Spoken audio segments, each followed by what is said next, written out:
కర్నూలు జిల్లా మంత్రాలయం నియోజకవర్గం కౌతాలం మండలంలో ఎమ్మెల్యే బాలనాగిరెడ్డికి ఊహించని షాక్ తగిలింది.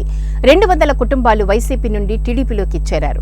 కుంటనహల్ నుండి వైసీపీ 200 కుటుంబాలు జనసేన, హజీ, దర్గా మౌలాలి ఆధ్వర్యంలో మంత్రాలయం తెలుగుదేశం పార్టీ ఎమ్మెల్యే అభ్యర్థి రాఘవేంద్రరెడ్డి మరియు చూడి ఉలిగయ్య సమక్షంలో టీడీపీలోకి చేరారు. రాఘవేంద్రరెడ్డి మాట్లాడుతూ బాలనాగిరెడ్డికి రాజకీయ భిక్ష పెట్టిందే నారా చంద్రబాబు నాయుడు, అలాంటిది ఆయననే విమర్శించడం తగదని తెలుగుదేశం పార్టీ ఎమ్మెల్యే అభ్యర్థి రాఘవేందర్ రెడ్డి వైసీపీ ఎమ్మెల్యే బాలనాగిరెడ్డి పైన మండిపడ్డారు. కార్యక్రమంలో తెలుగు యువత సురేష్ నాయుడు, సతీష్ నాయుడు, బీజేపీ నాయకులు, జనసేన నాయకులు, కార్యకర్తలు, అభిమానులు పాల్గొన్నారు.